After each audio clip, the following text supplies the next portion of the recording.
सूक्ष्म जीव। सूक्ष्म जीव की परिभाषा। वे जीव जिन्हें मनुष्य नंगी आंखों से नहीं देख सकता तथा जिन्हें देखने के लिए सूक्ष्मदर्शी यंत्र की आवश्यकता पड़ती है, उन्हें सूक्ष्म जीव माइक्रो ऑर्गेनिज्म कहते हैं। सूक्ष्म जैविकी में सूक्ष्म जीवों का अध्ययन किया जाता है। सूक्ष्म जीवों के प्रकार: सभी जीवाणु बैक्टीरिया, कुछ कवक, शैवाल।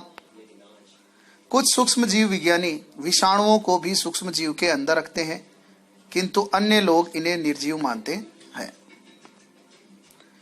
जीवाणु, शैवाल, कवक, विषाणु ये सूक्ष्म जीवों के उदाहरण हैं। उपयोगी सूक्ष्म जीव। सूक्ष्म जीव विभिन्न प्रयोजनों के लिए उपयोग किए जाते हैं, जैसे दही, रोटी, केक को तैयार करने में। लैक्टिक एसिड बैक्टीरिया दूध को दही में बदल देता है। सूक्ष्म जीवों का उपयोग किण्वन द्वारा शराब के उत्पादन के लिए किया जाता है।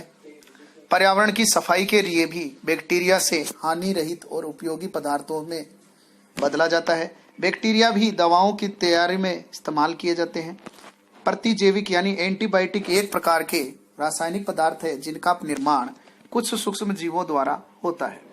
अन्य सूक्ष्म जीवों की वृद्धि को जो मंद कर देते हैं, उन्हें मार सकते हैं। पेनिसिलिन सबसे पहला एंटीबायोटिक है। वैक्सीन या टीका। कुछ सूक्ष्म जीवों का उपयोग कर एक प्रकार की औषधि की तैयार की जाती है, जिनका हमारे शरीर में प्रवेश किया जाता है। प्रवेश से हमारे शरीर विभिन्न बीमारियों से लड़ने के लिए प्रतिरक्षा तैयार करते हैं। इन औषधि को वैक्सीन या टीका कहा जाता है। वायरस से होने वाली बीमारी से बचाव के लिए वैक्सीन का उपयोग किया जाता है। कृषि के क्षेत्र में नाइट्रोजन फिक्सिंग में मिट्टी की उर्वरता बढ़ाने के लिए इस्तेमाल किया जाता है। हानिकारक सूक्ष्म जीव। जंतुओं में रोगकारक सूक्ष्म जीव, जो कि जंतुओं में सूक्ष्म जीव रोग फैलाते हैं, जैसे एंथ्रेक्स। कोविड-19 वायरस से कोरोना बीमारी होती है। एंथ्रेक्स रोग बेसिलस एंथ्रेसिस नामक जीवाणु के द्वारा होता है। पौधों में रोग उत्पन्न करने वाले सूक्ष्म जीव। खाद्य विषाक्तन। खाद्य विषाक्तन फूड पॉइजनिंग। हमारे भोजन में उत्पन्न होने वाले कई सूक्ष्म जीव कई बार विषैले पदार्थ उत्पन्न कर खाद्य को विषाक्त कर देते हैं। इस विषाक्त भोजन को करने वाला व्यक्ति बीमार पड़ जाता है। ऐसे विषाक्त भोजन के कारण होने वाले रोग को खाद्य विषाक्तन कहते हैं।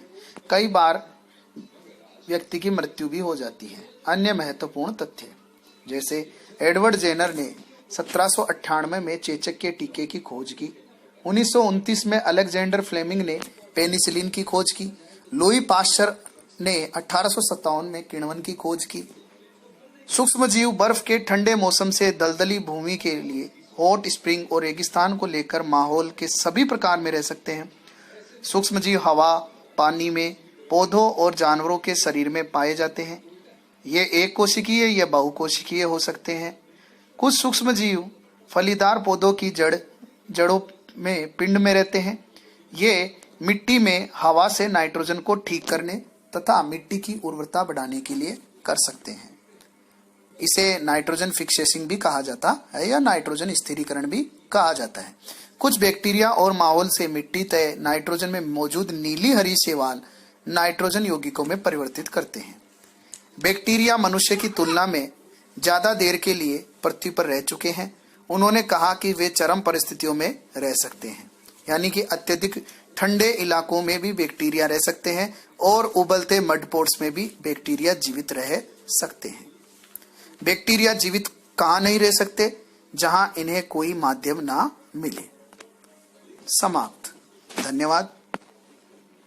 प्रस्तुतकर्ता मुकेश मोहनपुरिया, वरिष्ठ अध्यापक विज्ञान, राजकीय उच्च माध्यमिक विद्यालय मुवाना, नागौर, राजस्थान।